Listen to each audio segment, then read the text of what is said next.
Hello guys, আজকে তোমাদের আরো একটা নতুন অ্যানিমে এক্সপ্লেনেশন ভিডিওতে স্বাগত। তো আজকে আমি যে নতুন অ্যানিমেটা এক্সপ্লেইন করব সেটার নাম হচ্ছে মাই গিফট লেভেল 9999 আনলিমিটেড গাচা। এই অ্যানিমেটার স্টোরি এতটাই ইউনিক যে তোমরা এটার প্রথম এপিসোড দেখি এটার ফ্যান হয়ে যাবে।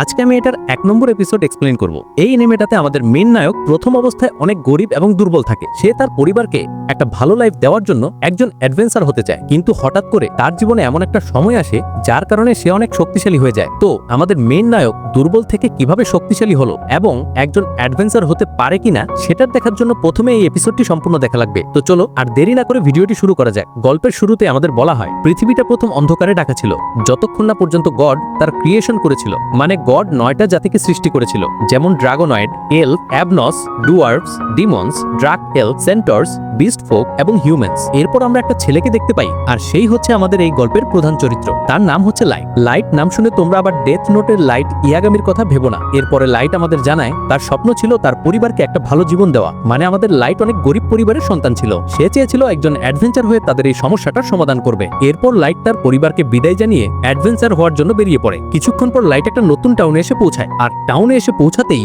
সে সর্বপ্রথম অ্যাডভেঞ্চার গিল্ডে যায়। অ্যাডভেঞ্চার গিল্ডের ভিতরে ঢুকতেই কাউন্টারে থাকা মেয়েটি তাকে স্বাগতম জানায় আর তার পরিচয় জিজ্ঞাসা করে। ছেলেটি বলে, আমার নাম হচ্ছে লাইট আর আমি একজন অ্যাডভেঞ্চার হতে চাই। এটা শুনে মেয়েটি বলে, অ্যাডভেঞ্চার হওয়ার জন্য আপনাকে সবার প্রথম রেজিস্টার করতে হবে। লাইট বলে, হ্যাঁ মানে আমি এটা করার জন্যই তো এখানে এসেছি। তখন কাউন্টারে থাকা মেয়েটি বলে, তোমার কাছে কোনো স্পেশাল পাওয়ার রয়েছে? মানে তুমি কোনো ম্যাজিক করতে পারো? তারপর লাইট বলে, আমার কাছে যে স্পেশাল পাওয়ারটা রয়েছে সেটার নাম হচ্ছে আনলিমিটেড গাচা। মেয়েটি একটু অবাক হয়ে বলে, তোমার এই অ্যাবিলিটির ব্যাপারে আমার কোনো আইডিয়া নেই, তাই তুমি কি দেখাতে পারবে এই অ্যাবিলিটিটা কিভাবে কাজ করে? এরপরে লাইট একটা কার্ড বের করে যেটার ভিতরে চামচের দৃশ্য আঁকা ছিল। যখনই সে ওই কার্ডটা থেকে চামচ বের করে তখনই ওই চামচটা বেঁকা হয়ে যায়। এরপরে সে আরো অনেক কিছু বের করে, কিন্তু সবকিছু খারাপ হয়ে যায়। মানে কার্ডের ভিতরে আপেলটা ভালো দেখাচ্ছিল, কিন্তু যখনই সে আপেলটা কার্ডের ভিতর থেকে বের করে ঠিক তখনই সেটা খারাপ হয়ে যায়। এটা দেখে লাইট একটু হতাশ হয়ে যাওয়ার বলে, এখনই আমার ভাগ্যটা আমাকে ছেড়ে দিল। মেয়েটি বলে, তোমার কাছে অ্যাবিলিটি তো আছে কিন্তু সেটা কোনো কাজের নয়, তাই তোমাকে এফ র্যাঙ্ক দিয়ে শুরু করতে হবে। তারপরে লাইট অ্যাডভেঞ্চার কার্ড পাওয়ার পরে কোয়েস্টের সম্পর্কে জানতে চায়। মেয়েটি বলে,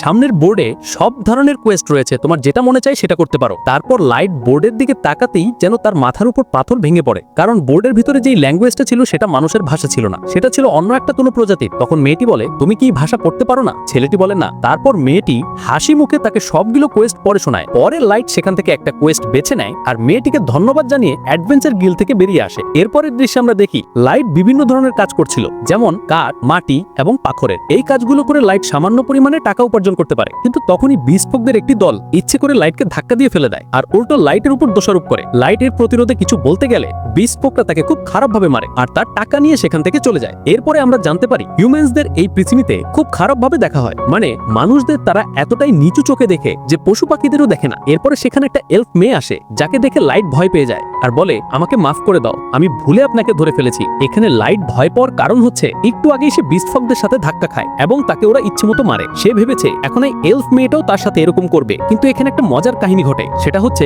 এলফ মেয়েটি ছেলেটিকে জড়িয়ে ধরে বলে আর বলে, তুমি ভয় পেও না, আমি জানি তুমি একজন হিউম্যানস আর আমাদের কাছ থেকে ভয় পাওয়ার কোনো দরকার নেই। সে বলে, আমার নাম হচ্ছে সাশা আর আমি একজন এলফ। তুমি দেখতে পারতেছো গড 9টা জাতিকে সৃষ্টি করেছিল, যার মধ্যে আমাকে নিয়ে মোট 8টা জাতি রয়েছে। একটা জাতি এখানে কম আছে, মানে সে মানুষ জাতির কথা বলছে। তাই তুমি কি আমাদের টিমে জয়েন করবে?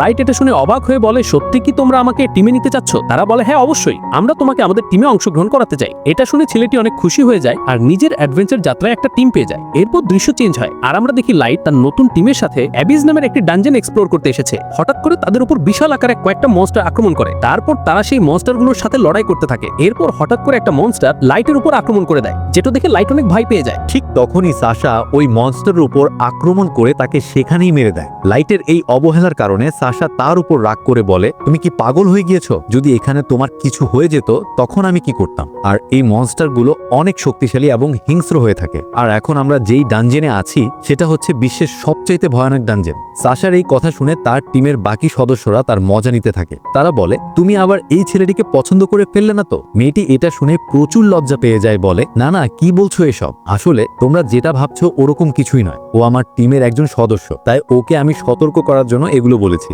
তারপর ড্রাগো বলে তুই চিন্তা করিস না, তুই আমাদের জন্য চা অনেক ভালো বানাস, এই জন্য আমরা তোকে যতটুকু পানি সুরক্ষিত রাখার চেষ্টা করব। এটা শুনে লাইট অনেক খুশি হয়। এরপরে তারা সবাই মিলে আরো ডানজেনের ভিতরে যেতে শুরু করে। কিছুক্ষণ যাওয়ার পরেই তারা হঠাৎ থেমে যায়। লাইট মনে করে এখন বিশ্রামের সময়, তাই সে চা বানানো শুরু করে, কিন্তু ড্রাগো তাকে বলে এখন আর তোর চায়ের আমাদের দরকার নেই, কারণ আমরা তোকে আমাদের টিম থেকে বের করছি। এটা শুনে লাইট প্রথমে ভাবে তারা হয়তো মজা করছে, কিন্তু এরপর ড্রাগো উঁচু গলায় বলে তোর কাছে যে আনলিমিটেড গাছা পাওয়ার রয়েছে আমাদের শুধু ওইটা দরকার, তাই তোকে আমাদের টিমে নিয়েছিলাম। এটা শুনে লাইট বলে এটা কি বলছো তোমরা, এতক্ষণ ধরে তো আমার সাথে খুব ভালো ব্যবহার করছিলে, হঠাৎ কি হলো? তারা বলে তোকে দলে আনার একটা কারণই ছিল, সেটা হচ্ছে যাতে তোর আবার আমরা নিতে পারি, কিন্তু পরে দেখি তুই একটা ইউজলেস, আর এই সবগুলোই ছিল একটা নাটক। এটা শুনে লাইট নিজের উপর আর বিশ্বাস করতে পারছিল না। সে মনে মনে ভাবছিল তাহলে কোনো সময় আমাকে তাদের দরকার ছিল না। এরপর ড্রাগো বিস্ট ফোককে বলে এখনই ওকে মেরে ফেল। এরপরে বিস্ট ফোক তার পাঞ্জা দিয়ে লাইটের উপরে হামলা করে দেয়। লাইট এটা দেখে ভয় পেয়ে যায় আর সেখান থেকে দ্রুত পালানোর চেষ্টা করে। এটা দেখে সেখানে থাকা সবাই হাসছিল আর বলে যত পালানোর পালিয়ে নে, কিন্তু আজকে তো তোর মৃত্যু এখানেই হবে। এরপর সাশা একটা তীর বের করে লাইটের পায়ে মেরে দেয়, যার কারণে লাইট ওখানেই পড়ে যায়। পরে সে কাতরাতে কাতরাতে সামনে যেতে থাকে। ঠিক তখনই একটা টেলিপোর্টেশন সার্কেলে তার হাত পড়ে। এটা দেখে ড্রাগো চেঁচিয়ে বলে বিস্ট ফোক টেলিপোর্টেশন সার্কেলটা ওপেন হওয়ার আগে ওকে মেরে দে। তারপর যখনই বিস্ট ফোক লাইটকে মারতে যাবে ঠিক তখনই টেলিপোর্টেশন সার্কেল ওপেন হয়ে যায়, যার কারণে ছেলেটি অন্য একটি জায়গায় টেলিপোর্ট হয়ে যায়। এরপর লাইটের যখন চোখ খুলে সে দেখে অ্যাবিসের অন্য একটা জায়গায় টেলিপোর্ট হয়ে গেছে। সে কান্না করতে থাকে আর বলে আমার সাথে কেন এরকমটা হলো, তারা প্রথমে আমার সাথে কত ভালো ব্যবহার করেছে আর শেষে আমাকেই মারতে চেয়েছে। এইগুলো ভেবে ভেবে লাইটের অনেক রাগ উঠছিল। সে বলে যদি আমি এখান থেকে কোনো রকম বেঁচে যাই তাহলে এর প্রতিশোধ আমি নেব। এরপর যখনই সে পিছনের দিকে তাকায় সে দেখে বিশাল বড় একটা মনস্টার তার পিছনে আছে। এটা দেখে লাইট অনেক ভয় পেয়ে যায়। এরপর যখনই মনস্টারটা তার উপর অ্যাটাক করতে যাবে তখনই লাইট তার অ্যাবিলিটি ইউজ করে, কিন্তু তার অ্যাবিলিটি কাজ করছিল না। পরে হঠাৎ করে তার চারপাশে বড় একটা সার্কেল তৈরি হয়ে যায়, যেটা থেকে একটা মেয়ে বেরিয়ে আসে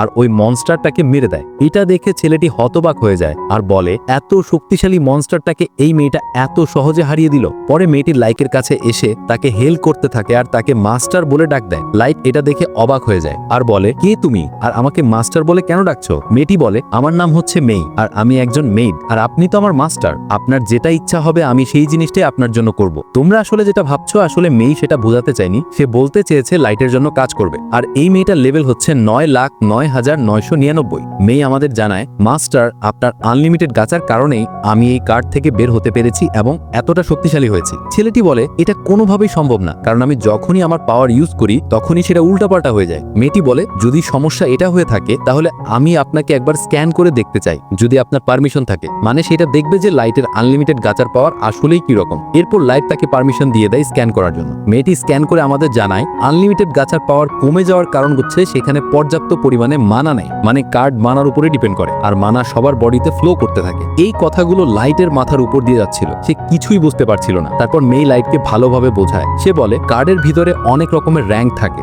যেমন আলট্রা, নর্মাল এবং আলট্রা ইনসেন। লাইট তার কথা শুনে অবাক হয়ে যায় আর বলে এই ধরনের কার্ডও আছে? মেয়েটি বলে হ্যাঁ মাস্টার, এই ধরনের কার্ডও রয়েছে। আর সে লাইটের অনেক সুনাম করতে থাকে। এরপরে লাইট সেখানে কাঁদতে শুরু করে আর বলে তুমি যতটা স্ট্রং আমাকে ভাবছো আসলে সেরকম কিছুই নয়। এরপর লাইট সব ঘটনা খুলে বলে যে তার সাথে কি হয়েছিল। সে বলে প্রথমে একটা বিস্ট ফোকের দল আমাকে মেরে আমার সব টাকা ছিনিয়ে নেয়। তারপর আমি একটা টিমে যোগ দিয়েছিলাম যারা প্রথম অবস্থায় আমার সাথে খুব ভালো ব্যবহার করত, কিন্তু হঠাৎ করেই তারা আমাকে মেরে ফেলার জন্য চেষ্টা করে। এগুলো বলেই লাইট প্রচুর কান্না করতে থাকে। ঠিক তখনই মেই লাইটকে জড়িয়ে ধরে আর বলে মাস্টার আমি আপনার কষ্ট ভালো করে বুঝতে পারবো না, কিন্তু যে লোকেরা আপনার সাথে এরকম করেছে তাদের আমি ছাড়বো না। লাইট মেয়ের কথা শুনে শান্ত হয়ে যায়। এরপর সে বলে তোমার কোনো কিছু করার দরকার নেই, তুমি আমাকে বলেছো তাতেই আমি অনেক খুশি। আমি নিজে এর প্রতিশোধ নিব, মানে আমাকে অনেক পাওয়ারফুল হতে হবে। এরপর আমি এক এক করে সবগুলো প্রতিশোধ নিব। মেয়েটি তার সাথে সম্মত হয় আর বলে আমিও আপনাকে এই কাজে হেল্প করব। এরপর লাইট আনলিমিটেড গাছা এবিলিটি ইউজ করে বিশাল বড় একটা সার্কেল তৈরি করে এবং সেটা থেকে তার আনলিমিটেড টুল বের করতে থাকে। আর এখানেই 1 নম্বর এপিসোডটা শেষ হয়ে যায়। ভিডিওটা কিরকম লেগেছে তা অবশ্যই কমেন্টে জানিও। আর এটা দ্বিতীয় এপিসোড এক্সপ্লেন করব কিনা করব সেটাও তোমরা বলে দিও। দেখা হচ্ছে পরের একটা ভিডিওতে।